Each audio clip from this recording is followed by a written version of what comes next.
Olá, boa noite a todos. Espero que estejam todos bem. Vocês sabem que a faculdade está aí com esse período de suspensão das aulas, né, em razão do surto do Covid-19. E a maneira que nós encontramos então de contornar aí esse período de ausência de aulas presenciais foi nesse modelo, encaminhar para vocês um arquivo de áudio ou de áudio e vídeo com o conteúdo das aulas que a gente debateria em sala, para que vocês possam ter aí, né, as explicações, os destaques interessantes que cada professor tem do seu conteúdo. Então, mais um detalhe para vocês terem atenção aí, né, no decorrer das atividades do AVA. Todos os professores vão encaminhar para vocês, lá via portal, os conteúdos das aulas, ou por áudio ou por vídeo, para que vocês possam tomar conhecimento daqui a ser debatido em sala, verificar os pontos importantes aí, os destaques, alguma observação que o professor possa achar interessante de fazer do conteúdo, para que vocês não fiquem sem a informação, né, relacionada ao conteúdo das aulas. O meu caminho, vocês sabem, para tirar dúvidas, lá tem o e-mail, né, da faculdade, e-mail corporativo, tem também ali o Facebook, tem o blog, então quaisquer dúvidas que vocês tenham, mandem para mim e a gente vai conversando, tirando aí as dúvidas, esclarecendo na medida do que puder, tá bom? Enquanto a faculdade não retorna às aulas, essa foi aí a alternativa que foi encontrada.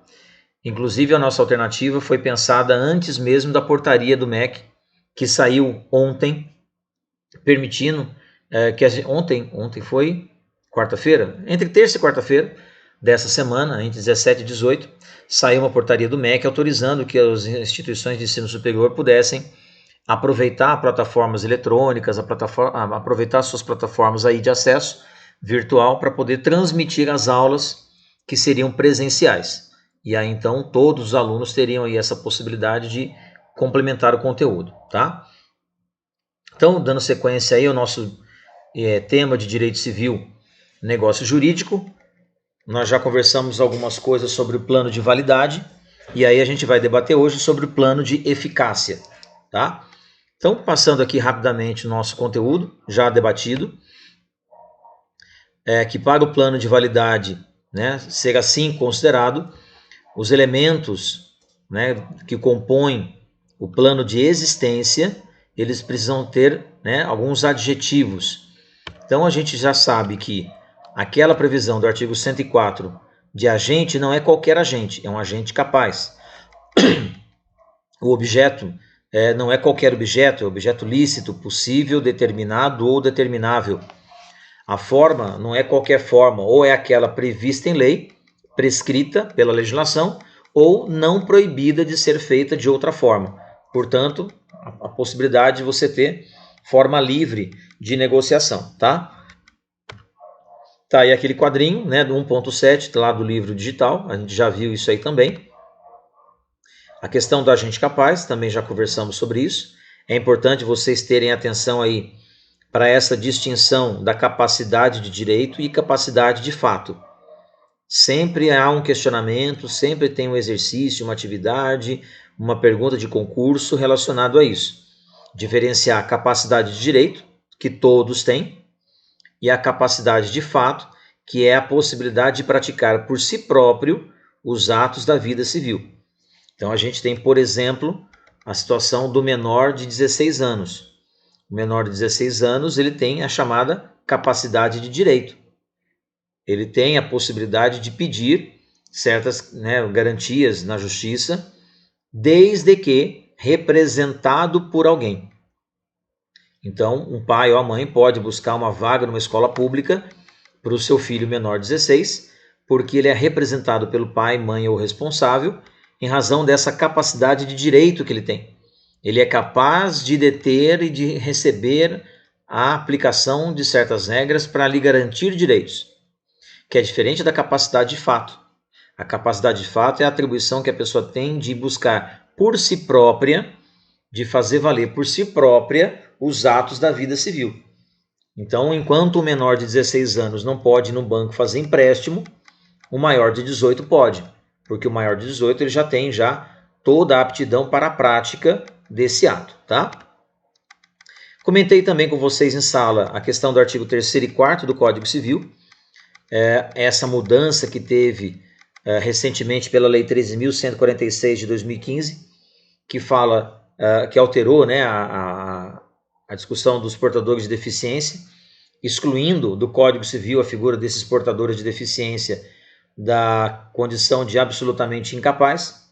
Então a questão da incapacidade deles deve estar prevista nessa lei, revogando o Código Civil, tá? Então no artigo 3º consta que é absolutamente incapaz o menor de 16 anos só.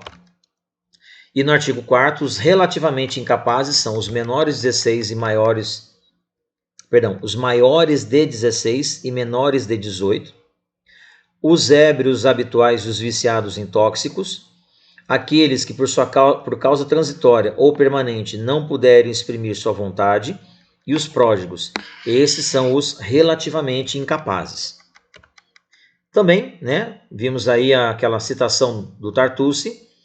O que é importante vocês observarem? Essa distinção do ato nulo e do ato anulável. Sempre tem uma questão de concurso, sempre aparece aí uma pergunta relacionada a isso, em provas, em concursos, em avaliações. O ato vai ser declarado nulo, de acordo com o artigo 166, inciso 1 do Código Civil, quando ele for realizado por pessoa absolutamente incapaz. E ele vai ser declarado anulável, de acordo com o artigo 171, inciso 1 do Código Civil, quando ele for realizado por pessoa relativamente incapaz. A compra e venda de um imóvel, ele vai ser declarado nulo quando quem vendeu ou quem comprou for um menor de 16 anos. E vai ser declarado anulável quando quem vendeu ou quem comprou foi um menor de 18 e maior de 16, quando for um ébrio habitual, com interdição em razão, né, de se encontrar no estado de embriaguez, ou quando realizado por uma pessoa viciada em tóxico com a declaração de interdição, ou por um pródigo com declaração de interdição. Então, cuidado com esse detalhe. O único que a gente pode dizer que é anulável de pronto é o menor de 18 e maior de 16, porque ele é relativamente incapaz, sem precisar ter nenhum tipo de comprovação a não ser a idade. Agora, a pessoa que tem um vício em álcool ou vício em tóxico, o pródigo, por exemplo, nessas 3 possibilidades, a gente precisa ter uma interdição, uma determinação judicial reconhecendo a pessoa como sendo incapaz, tá? Cuidado com esse detalhe. Se eu conheço alguém que é viciado em álcool ou viciado em tóxico, se eu conheço alguém que é pródigo, né? Relembrando, pródigo é a pessoa que gasta mais do que tem. Pródigo é aquela pessoa que não tem controle sobre a sua finança. Se a pessoa é pródiga ou viciada em álcool tóxico, mas ele não tem nada declarando essa condição, eu não posso dizer que ele é relativamente incapaz.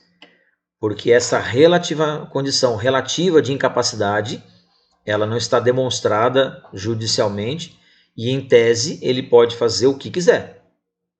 Então, se um pródigo, para poder suprir lá o seu vício de comprar, pega lá um carro e vende e gasta todo o dinheiro que tem, sem nenhum tipo de preocupação com o bem-estar da família, e não tem nenhuma declaração judicial dizendo que ele é interditado, o negócio jurídico que ele celebrou da compra e venda do carro e qualquer outro negócio que venha depois vai ser considerado válido, tá? Então, o negócio jurídico ele é anulável pela pessoa relativamente incapaz quando comprovada a incapacidade e o impedimento do exercício do direito, certo?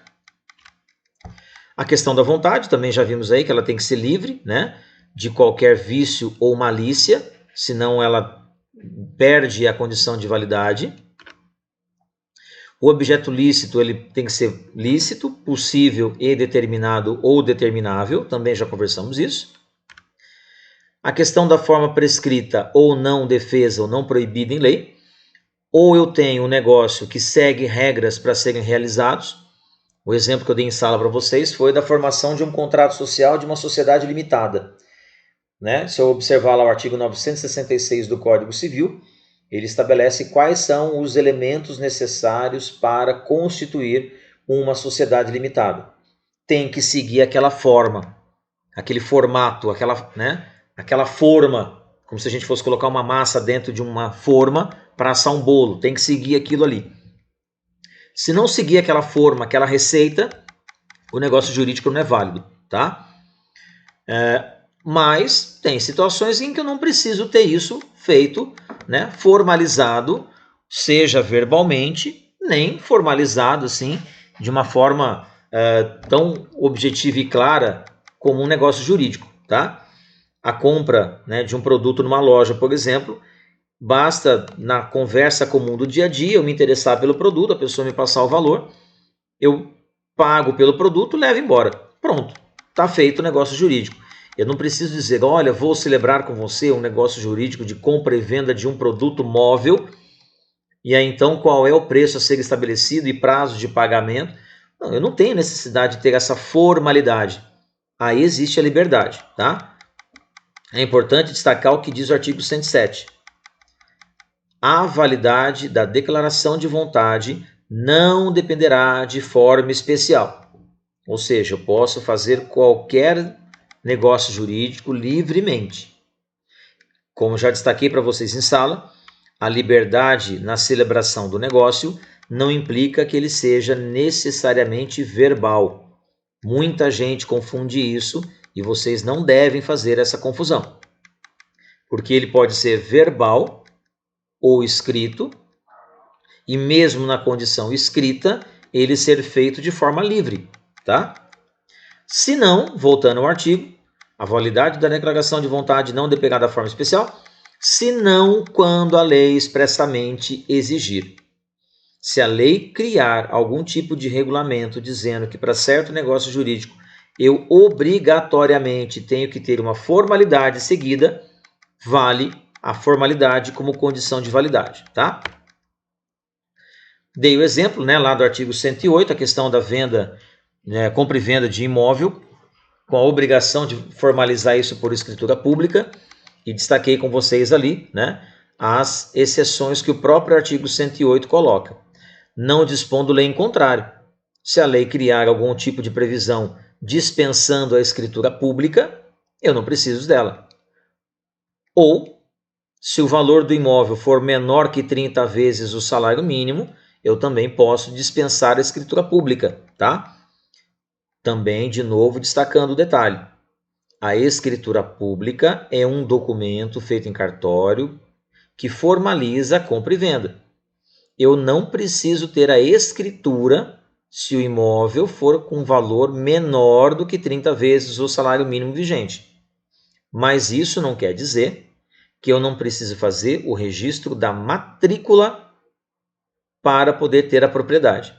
Então eu posso fazer um contratinho simples, porque o imóvel custa 30 mil reais. 30 mil reais é menor que o valor do salário mínimo, né, de 30 salários mínimos.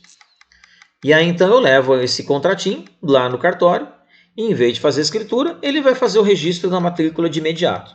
Isso pode ser feito, tá? Não há impedimento para isso não. Claro que o cartório vai tentar fazer escritura para poder dizer, né, que o negócio tem uma legitimidade maior. Claro que nessa condição, com o valor do imóvel sendo menor que 30 vezes o salário mínimo, ele vai tentar fazer ali, na verdade, a venda de um serviço dele. Mas não é obrigatória a escritura. Quer fazer? Pode fazer. Não há impedimento fazer. É mais uma garantia. Mas dizer que ela é essencial para a validade do negócio jurídico, não é.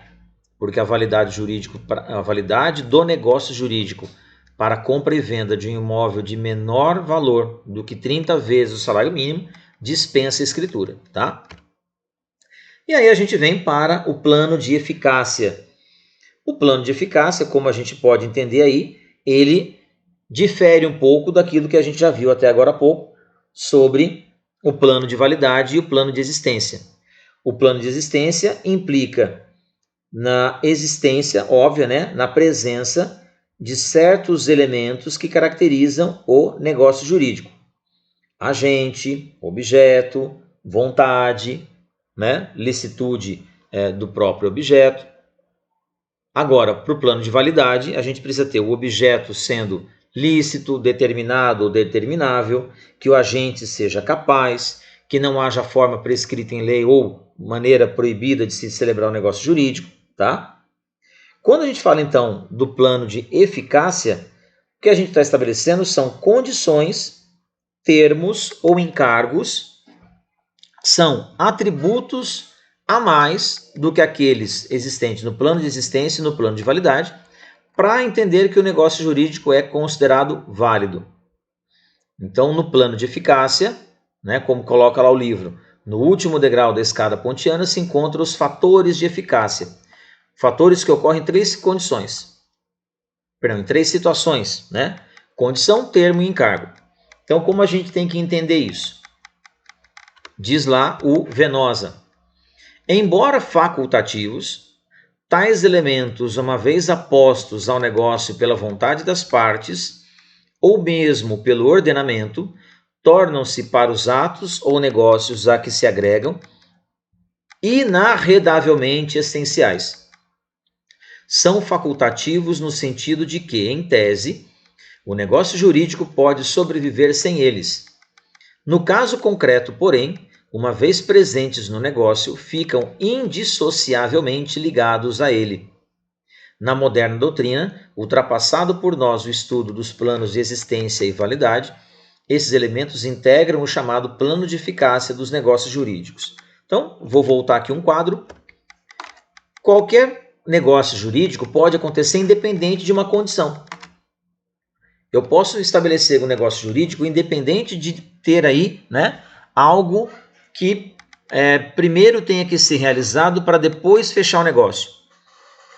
Então, se eu quiser celebrar um contrato de compra e venda, naquele exemplo clássico que eu dei dado para vocês em sala, de um salgado na faculdade, eu chego lá, peço salgado, a moça me diz quanto custa, eu dou o dinheiro, ela me dá o ticketzinho, eu vou no balcão e pego o salgado. Pronto. Não tem condição, não tem termo, não tem encargo. Mas, se eu estabelecer uma determinada condição ou termo ou encargo para aquele negócio jurídico, aí ele passa a fazer parte indissociável, como disse o Venosa, do negócio. Por exemplo, eu chego na cantina e vou pedir lá uma vitamina. E aí eu peço uma vitamina com leite. Porque aí se é com água é suco. Então eu falo para a moça, compro com ela lá, né, para a moça do balcão, uma vitamina. Ela vem com suco. E aí eu posso dizer, olha, mas não foi essa a condição que eu estabeleci. Eu pedi para que quando você fosse fazer lá aquilo que eu estou comprando, fosse uma vitamina, colocasse leite, você colocou água. Então você não atendeu a condição que eu impus. E aí então o negócio jurídico não é válido, perdão, ele não tem eficácia porque a condição não foi cumprida. Tá? A mesma coisa com a questão de termo e a questão de encargo. Então a gente tem que pensar nisso. As situações relacionadas ao plano de eficácia, elas não são obrigatórias. São as partes que criam isto para elas. São as partes que decidem estabelecer esse tipo de situação. Mas se as partes colocam é porque elas entendem por bem que isso vai ajudar ou dar mais garantia para o negócio. Então, uma vez colocado, não pode ser retirado mais, a não ser por vontade das partes. Tá? Então vamos lá para a condição. A condição ela adota aí, né, essa ideia do EC. E se for assim, e se for assado? Então diz lá o artigo 121. Considera-se condição a cláusula que, derivando exclusivamente da vontade das partes, subordina o efeito do negócio jurídico a um evento futuro e incerto. Tá? Diz aqui no livro do Cristiano Chaves de Farias o seguinte: para sua ocorrência é mister ou é necessário a presença da incerteza e da futuridade do evento, que se constituem requisitos básicos da condição.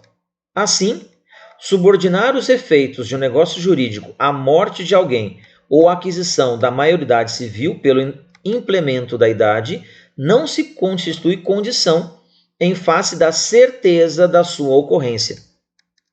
De outra banda, também não será possível submeter a eficácia de um negócio jurídico à eventual contemplação de um bilhete lotérico cujo sorteio já ocorreu, dada a ausência de futuridade. Então, primeira coisa importante que a gente precisa entender aí. A condição, ela envolve um evento incerto, algo que eu não tenho condição de saber se vai acontecer ou não, e que seja futuro. Eu não posso criar uma condição de algo que já aconteceu, porque se já aconteceu não é futuro mais, né? É um fato passado, e fatos passados são fáceis aí de você mensurar e definir e estabelecer o que aconteceu nele. Se o evento é certo, eu também não vou ter aí a questão da condição, né?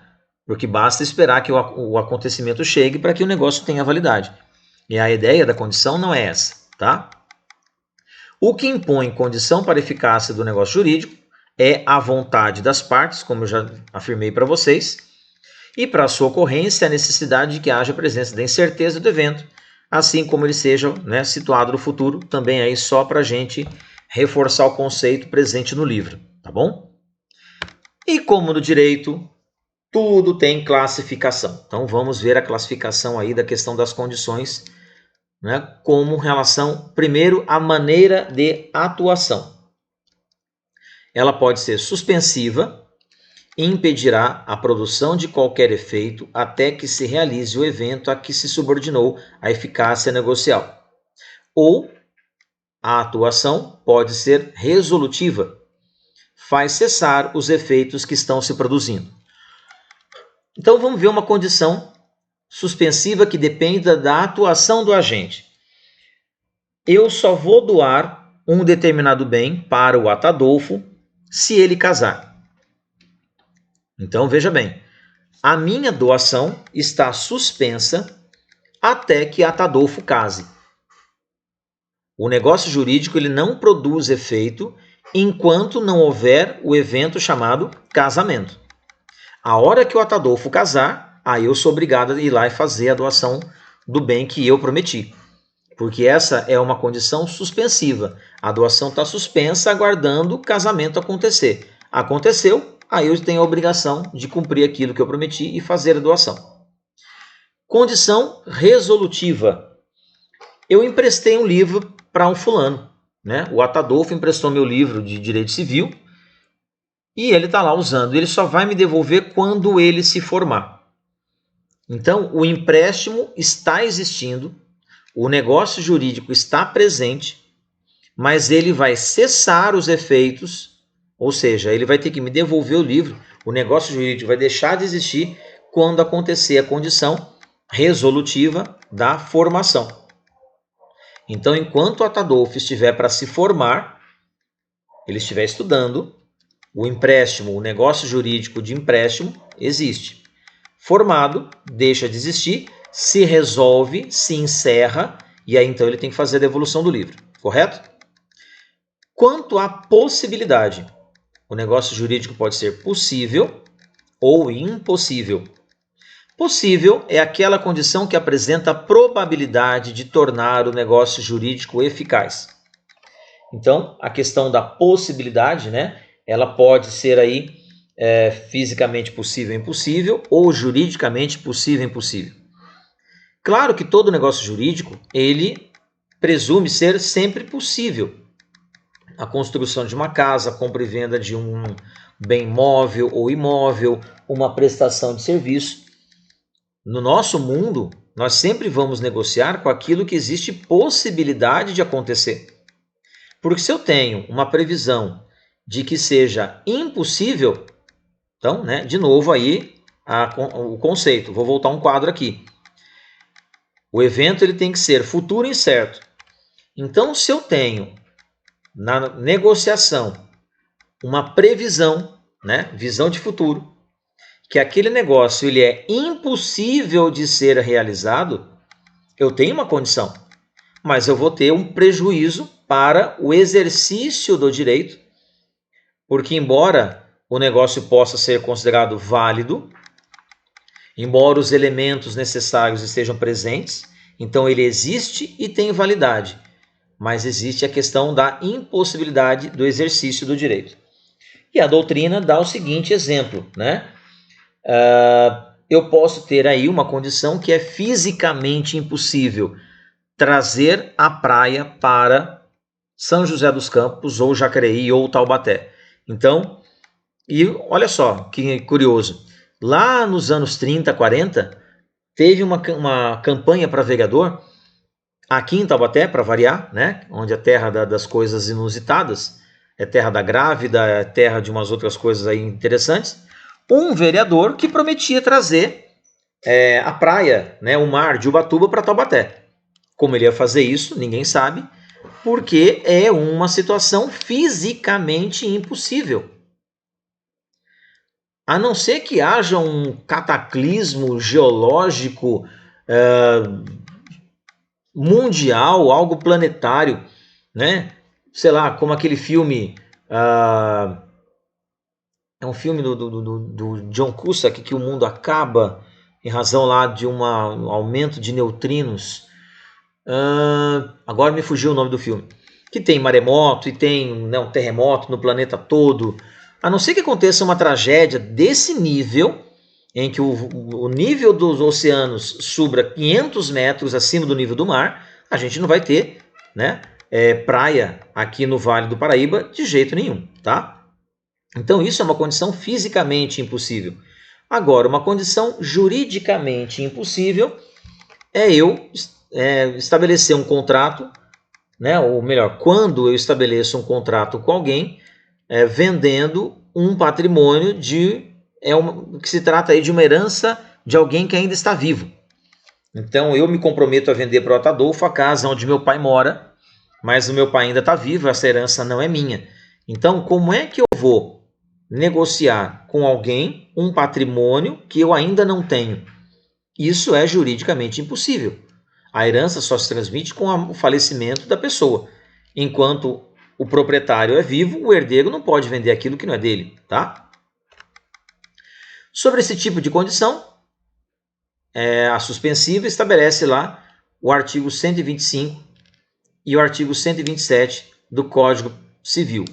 A condição suspensiva diz o seguinte: subordinando-se a eficácia do negócio jurídico à condição suspensiva, enquanto esta não se verificar, não se terá adquirido o direito a que ela visa. É o exemplo da doação condicionada ao casamento. A eficácia do negócio jurídico da doação está subordinada a essa condição suspensiva, que é a ocorrência do casamento. Enquanto o casamento não se verificar, não tem direito adquirido. Agora, aconteceu o casamento, aí eu sou obrigado a fazer a doação. A condição resolutiva, prevista no artigo 127. Se for resolutiva a condição, enquanto esta não se realizar, vigorará o negócio jurídico, podendo exercer-se desde a conclusão deste o direito por ele estabelecido, que é o caso do empréstimo do livro enquanto a pessoa estiver estudando.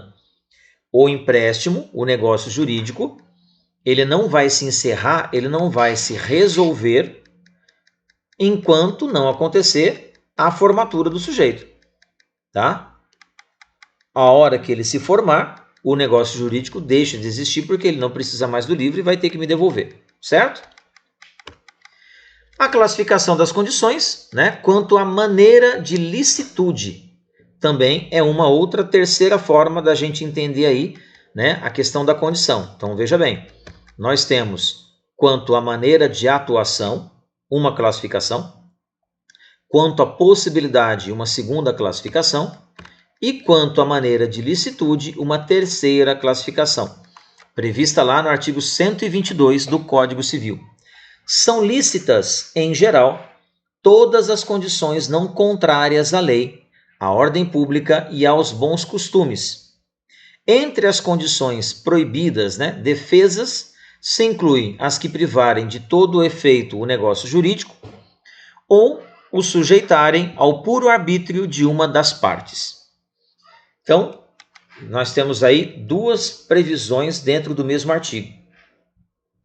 Veja bem, esse é um dos artigos que a gente encontra muitas vezes, né, previsão por aí, onde você tem uma primeira etapa estabelecendo uma regra, e aí o restante do texto estabelece uma segunda regra, tá? Acostumem-se com isso. Vocês podem ter vários artigos que estabelecem previsões para uma parte e depois para outra parte, e muitas vezes a gente acaba confundindo, achando que é um texto só. Então a gente tem que ler com atenção para identificar o que é uma coisa e o que é outra. Primeira parte, ele trata da condição lícita. Aquilo que não contraria a lei, aquilo que não é contrário aos bons costumes, ela tem licitude, ela é válida, então pode ser aplicada, condicionada sem problema nenhum. Vamos voltar no exemplo anterior. A doação de acordo com o casamento, condicionada ao casamento de alguém. Isso não é contrário à lei. Eu posso estabelecer para a pessoa lá essa vantagem de receber um bem em doação, desde que ele case. Se ele não quiser casar, não há impedimento nenhum, o patrimônio continua comigo. Tá? Eu não estou obrigando a pessoa a casar. Eu só estou dizendo para ele, se ele casar, ele vai ter lá no final, né, uma vantagem a mais, que é receber o bem em doação. Tá? Então, não sendo contrário à lei ou não sendo contrário aos bons costumes, a condição ela é lícita. Previsão, né, de acordo aí com os bons costumes. Eu só faço a doação de um patrimônio para alguém se a pessoa se prostituir. Então, nessa situação, se ela decidir se prostituir, recebe. Caso contrário, não. A prostituição é ilegal, ela é contrária aos bons costumes. Então, nesse caso, a condição seria ilícita, tá? Que é a previsão seguinte. Dentre outras que possam impedir o livre exercício de algum direito, inclui-se aquelas previstas no artigo 122. Então, a ideia de condição ilícita é aquela que implica o impedimento do exercício de um direito por parte do agente. Eu vou fazer um negócio com você, eu celebro lá um determinado tipo de negócio, desde que você assuma o compromisso de não votar na próxima eleição. O voto é um direito fundamental de qualquer cidadão. É uma cláusula pétrea prevista na Constituição. Vocês devem lembrar isso da aula de Direito Constitucional do semestre passado. Então, sendo um direito fundamental, eu não posso ter o exercício desse direito impedido por quem quer que seja. Então, nessa situação, se o impedimento do exercício do direito a voto é ilegal, eu não posso ter essa condição considerada como eficaz para o negócio jurídico, tá? Quanto à fonte de onde deriva, a quarta modalidade aí de classificação da condição. A fonte pode ser casual, quando ela depende de um evento futuro, né, ao acaso, não a ocorrência de uma tempestade. Olha, se não chover, a gente vai e eu me comprometo a fazer lá a pintura, digamos que eu seja um pintor de parede. Eu me comprometo a fazer a pintura de uma casa da área externa se não chover. Se chover, não dá para fazer pintura, né? Então, ela é casual porque ela depende de um evento fortuito, de um acaso. Ela pode ser potestativa. São aquelas que podem decorrer da vontade de uma das partes. Eu celebro um negócio jurídico com alguém e condiciono a realização desse evento a uma situação de vontade, né, por parte do agente.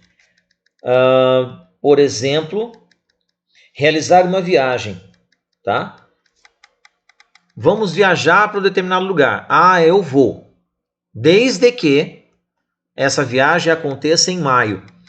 Então, se eu estou negociando com alguém um plano de viagem qualquer, trabalho numa agência de turismo, e estou negociando com o cliente uma viagem qualquer, depende da vontade dele celebrar o negócio. Porque a vontade dele é viajar em maio. Se até lá as coisas tiverem se resolvido, as empresas aéreas voltarem com os transportes, se ele tiver bem de saúde, se os pacotes de viagem tiverem um preço melhor, quer dizer, então dependendo da vontade dele, com todo um cenário que ele vai analisar, essa condição pode acontecer ou não, tá? E mista é a que conjuga a vontade de uma das partes a uma circunstância externa, tá? Ela se origina de um caso fortuito, da vontade de um dos negociantes ou a um só tempo das duas coisas. Então a gente pode ter aí, né, uma situação, por exemplo, em que a pessoa combina com outra. Vamos pegar o exemplo de novo da pintura, né? A pessoa combina o seguinte: olha, você vai fazer o trabalho de pintura lá em casa, mas vamos combinar assim. Se não chover, você pinta a área externa. Se chover, você vai pintar a área interna. Eu, pintor, posso dizer para ela, não, mas acontece que eu preciso pintar a área externa primeiro, porque não sei o que, porque a tinta tem um cheiro forte, se eu pintar do lado de dentro e eu sei que a senhora tem alergia. Mas a pessoa, né, do cliente diz o seguinte, não, mas eu quero, potestativa, que seja assim. Se chover, você pinta do lado de dentro. Se não chover, você vai pintar do lado de fora. Então eu estou juntando tanto a casual como a potestativa, e aí então, na verdade, eu tenho a figura da fonte mista de condição, tá bom? Então eu posso entender as condições, dependendo de onde elas derivam, de forma pura, ser casual, ser potestativa, ou eu posso ter situações em que as duas aconteçam ao mesmo tempo, e aí eu tenho a figura mista, ok? Com relação ao termo aí é o quando. É o acontecimento futuro e certo que suspende a eficácia do ato negocial sem prejudicar a aquisição de direitos, fazendo cessar os efeitos decorrentes do próprio negócio. Então veja bem, o termo é aquele acontecimento que eu vou ter no meu negócio jurídico, que eu tenho certeza do acontecimento. E esse acontecimento se dará no futuro, tá? Como propõe Washington de Barros Monteiro, né, citado aqui no livro do Cristiano, aí fugiu o nome dele, Cristiano Chaves, o dia no qual tem de começar ou de extinguir-se a eficácia de um negócio jurídico, tá? É exatamente aí essa previsão que está no slide para vocês. O termo será o dia no qual tem de começar ou de extinguir-se a eficácia de um negócio jurídico. Portanto, eu tenho como elementos do termo certeza e futuridade. Por exemplo, eu posso estabelecer que a pessoa compra um imóvel e naquele imóvel eu tenho um inquilino que ainda vai levar 6 meses para poder terminar o contrato de aluguel. Então eu posso colocar como termo esse momento certo, que é o fim do contrato de aluguel, e futuro, que se dará aqui a 6 meses. Tá? O termo pode ser determinado, certo, quando a data já é pré-estabelecida, isto é, quando se referir a uma data do calendário, ou ainda indeterminado, incerto, se contrariamente o acontecimento futuro não tiver data fixada para se verificar. Então vejam bem, cuidado aqui para não ter confusões. Quando ele diz o seguinte, o termo ele tem como característica certeza e futuridade. Isso quer dizer, eu tenho como precisar um momento no tempo em que o acontecimento vai acontecer. Só que eu tenho termo determinado quando eu consigo estabelecer uma data específica. E eu tenho termo indeterminado quando eu sei que o acontecimento vai acontecer, eu sei que determinado fato vai, né, ser realizado, mas eu não tenho data certa para que isso aconteça. Eu posso estimar um tempo, mas eu não tenho data real de quando vai acontecer. Então, por exemplo, eu posso ter a gente vê muito acontecer um contrato em que eu condiciono a posse e a transferência da propriedade ao comprador do imóvel quando a construção tiver sido concluída. E aí eu estabeleço que aquele imóvel vai ser construído e vai levar 3 anos para fazer a conclusão da obra. Então, digamos, nós estamos aqui em 19 de março de 2020. Em 19 de março de 2023, eu termino a obra daquele imóvel. E aí, então, a pessoa vai poder entrar no imóvel a partir do dia 20 de março. Isso é um termo determinado. Eu estou dizendo o dia em que o evento vai acontecer, para dali, então, passar a ter, né, a eficácia do negócio. Agora, o termo vai ser indeterminado quando eu disser o seguinte: a obra deve demorar aproximadamente 3 anos.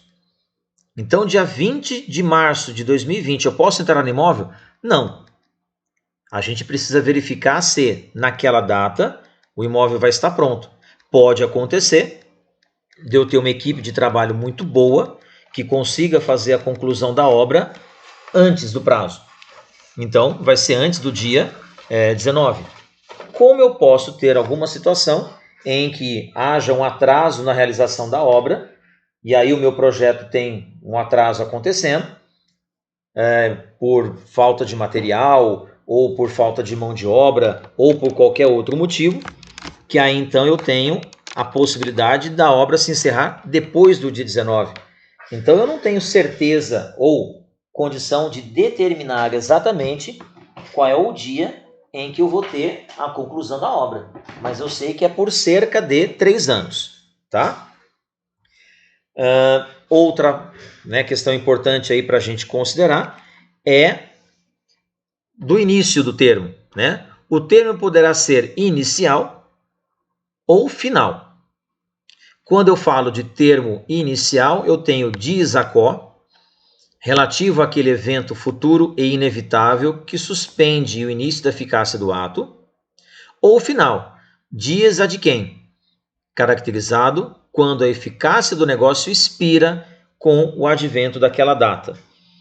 Então, deixa eu pegar aqui o exemplo para a gente poder entender.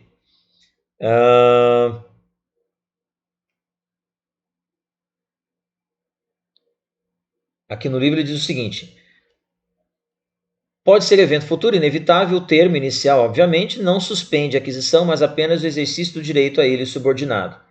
E ele trata aqui, de mais algumas coisas aqui. E eu achei que o livro fosse ter aqui um exemplo mais fácil, mas não tem. O livro aqui está com um exemplo muito ruim. Então vamos pensar da seguinte forma. Se o dies a quo é o termo inicial, inevitável, um evento futuro que suspende o início da eficácia, então eu posso pensar que o termo inicial ele começa dali a 6 meses. Então eu posso celebrar um negócio dizendo o seguinte, que a entrada da pessoa no imóvel vai ser contada a partir de, iniciando em tal data. Ou eu posso estabelecer um termo final em que o meu contrato ele só vai passar a valer contado dali para frente, tá? Então vamos ver se eu consigo colocar no exemplo melhor para vocês aqui. Digamos que eu faço empréstimo de um livro na biblioteca. Então o termo inicial é a data em que eu pego o livro. Eu vou ter ali o empréstimo existindo a partir daquela data e o termo final, o dies a quem, é quando eu entrego o livro. Porque aí eu fazendo a entrega do livro, eu tenho, como ele coloca aqui, o final, o negócio expira com aquele acontecimento, com aquela data. Então, quando vocês têm lá um comunicado, por exemplo, de que o empréstimo do seu livro se encerrou no dia X, no dia tal qualquer, isso quer dizer que aquele negócio jurídico de empréstimo, ele teve o termo final dele estabelecido naquela data e por causa disso, então, você tem que devolver o livro porque o seu empréstimo acabou, tá? Ainda sobre o termo, lá no artigo 132, diz o seguinte: salvo disposição legal ou convencional em contrário, computa-se os prazos excluído o dia do começo e incluído o dia do final. Isso é muito importante para vocês. Tenham atenção sempre a essa previsão do artigo 132, porque ela é utilizada no Código Civil, no Código de Processo Civil, na legislação trabalhista, algumas vezes na legislação previdenciária, tá? Penal não, penal tem uma outra regra para poder seguir. Então, salvo disposição legal ou convencional em contrário, então eu posso ter uma lei que diga de outra forma, ou eu posso ter um acordo feito pelas partes estabelecido de outra maneira, computa-se no prazo, excluído o dia do começo e incluído o dia do vencimento. Então, se eu celebro um contrato de 3 anos, a partir de 19 de março, eu excluo o dia do começo, tá? Hoje, 19, e começo a contar a partir de amanhã, dia 20. E aí, então, o final do período vai ser 20 de março de 2023. O que diz no parágrafo 1º?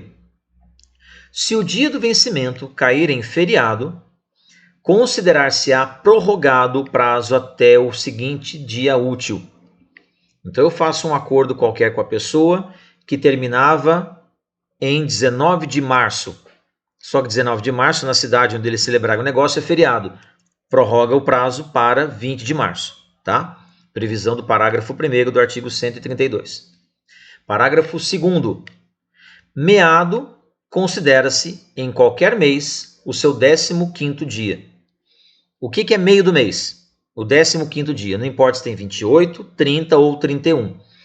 Então, se eu faço um negócio jurídico que é para o meado de março, meado de abril, meado de fevereiro, é o 15º dia daquele mês. Parágrafo 3º. Os prazos de meses e anos expiram no dia de igual número ao do início ou de imediato, se faltar exata correspondência. Então, os prazos de meses e anos expiram no dia de igual número do início ou de imediato, se faltar exata correspondência. Então, corrigindo o exemplo que eu dei para vocês, porque eu estava fazendo uma conta de um jeito e saiu de outro, tá? Então, corrigindo o exemplo, se eu estabelecer um negócio jurídico que começa em 19 de março de 2020, por 3 anos, eu vou terminar o contrato em 19 de março de 2023, porque o prazo estabelecido em anos expira no dia de igual número do início ou no imediato, se faltar data exata, né, de exata correspondência. Digamos que eu faça um negócio jurídico em 29 de fevereiro de 2020, ano bissexto, e ele vai se expirar dali a 1 ano. Como eu não tenho 29 de fevereiro de 2021, porque não é ano bissexto, ele vai expirar no dia 1º de março de 2021, que é o primeiro dia após, né, aquela condição. Então, quando eu estabelecer contratos em que eu tenha contagem feita... negócio jurídico, né? Contrato é um deles. Quando eu celebrar um negócio jurídico que tenha contagem por dia, eu excluo o dia do começo e incluo o dia do vencimento. Previsão do caput do artigo 132. Quando eu tenho contagem de prazo que inclua meses e anos, o término vai ser igual ao número do início, ou no primeiro dia seguinte, né, imediato após, se não coincidir as datas. Parágrafo 4º. Os prazos fixados por hora contar-se-ão de minuto a minuto. Eu dou para a pessoa 48 horas para que ela tome lá uma determinada providência relacionada a um negócio jurídico. 48 horas a partir das 19 horas do dia 19 de março. Então eu vou ter ali até às 19 horas do dia 21 de março para ela completar determinada condição, por exemplo, para ela realizar determinado encargo. Se passar desse prazo, desse termo, eu posso desfazer o negócio, tá? Ainda com relação ao termo, tem a previsão do artigo 134.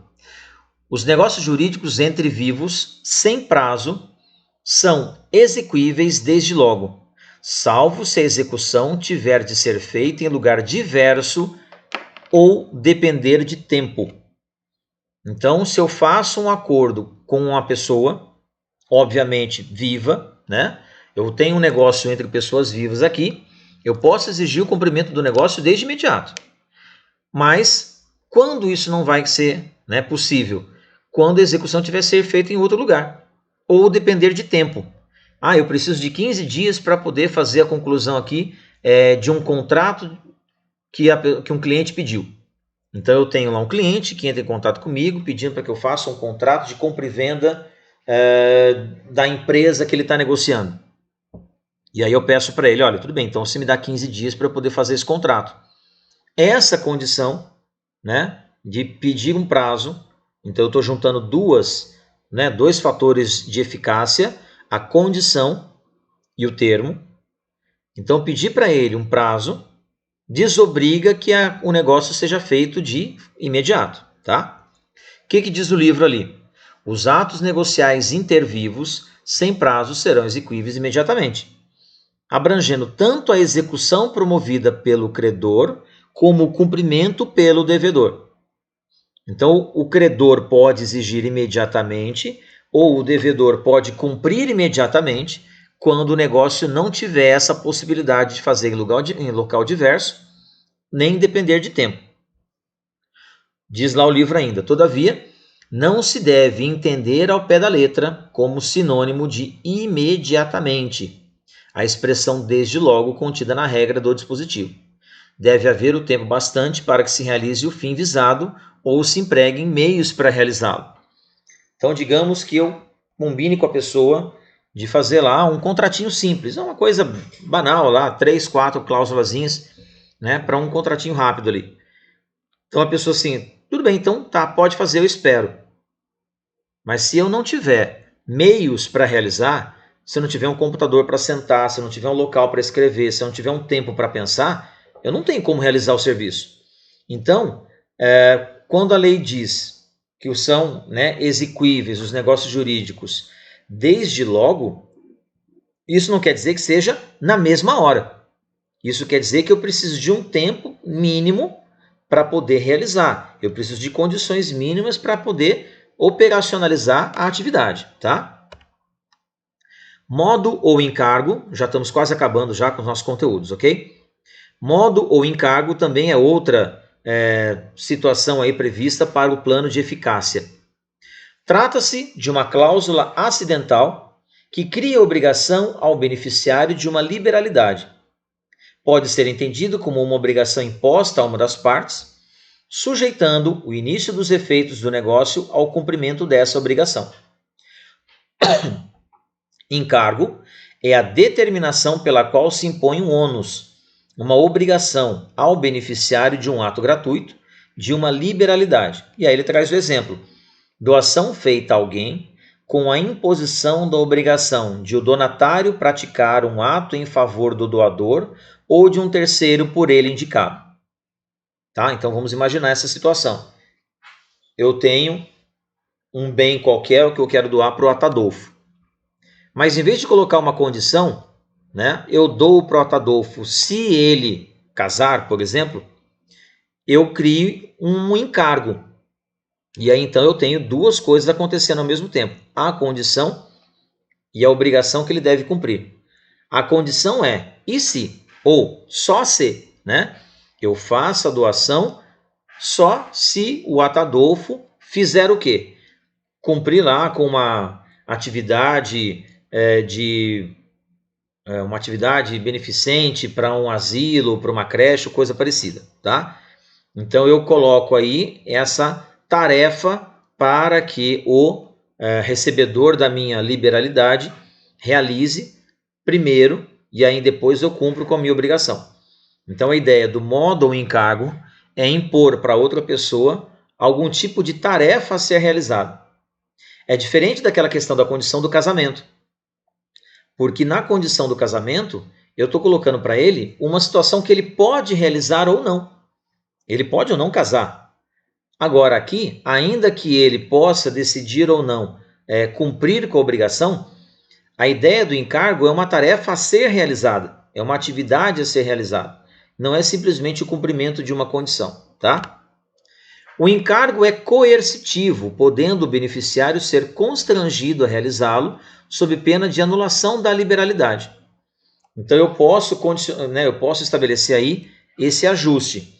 Eu faço a doação se a pessoa fizer lá uma atividade beneficente qualquer para um asilo. E aí a pessoa, tá, tudo bem, eu vou lá fazer. E ela não vai fazer em 1, 2, 3 dias. E eu posso chegar para ela, olha, você não vai lá fazer aquilo que eu estou pedindo? Você precisa ir lá cumprir com a sua parte. Não, mas eu não quero fazer a atividade. Então tudo bem, então eu não vou ter a liberalidade de te fazer a doação. Tá? Vamos pegar o exemplo que está no livro aí. Um pai dá um dinheiro como presente a um filho, mas diz que ele precisa usar parte desse dinheiro para comprar livros. Esse é o encargo. Então eu posso estabelecer uma condição para que ele cumpra uma certa atividade, e aí então eu tenho mais do que uma simples obrigação. Eu tenho um encargo, tá? E se ele não fizer? Se ele não fizer, eu posso desfazer, né, aquela minha liberalidade, eu posso desfazer o negócio jurídico e, teoricamente, pegar de volta aquilo que eu doei ou pegar de volta o dinheiro que eu dei. Tudo bem? Então é importante que vocês prestem atenção nessas condições do plano de validade. Condição trata de um futuro, né, de um fato futuro e incerto. O termo trata de um fato futuro e certo, e o encargo de uma atribuição futura e certa. Na condição, eu tenho um acontecimento que precisa ocorrer, mas eu não tenho certeza da ocorrência dele. Termo é um fenômeno, um acontecimento que vai ocorrer porque ele é certo, mas é futuro. A atribuição, ela é futura, eu imponho para que a pessoa faça algo lá à frente, e essa atribuição é certa, a pessoa deve fazer determinada atividade. Só para a gente poder diferenciar aí condição e encargo, né? Na condição eu tenho um fato futuro, eu tenho um acontecimento. No encargo eu tenho uma atribuição, eu estou dando uma tarefa específica para a pessoa fazer. Na condição, esse fato ele é incerto. Eu não tenho exatamente, né, como prever aquilo que a pessoa deve ou não deve fazer. Eu posso estabelecer casamento, mas eu não disse se o casamento com comunhão parcial de bens, se o casamento com comunhão separação total de bens, se é com comunhão universal de bens, tá? No encargo, eu estabeleço para que a pessoa faça uma certa tarefa lá no momento futuro. Tudo bem? Então, com essa observação, a gente conclui aí essa aula sobre negócio jurídico, o item 1.3, tá? Nós vamos discutir no próximo conjunto de slides, no próximo vídeo aí, já os defeitos do negócio jurídico, é o item 2.1 lá do livro digital de vocês. Façam as atividades do AVA, acompanhem as webaulas que já estão disponíveis para vocês lá no AVA, façam as atividades do Desafio Nota Máxima.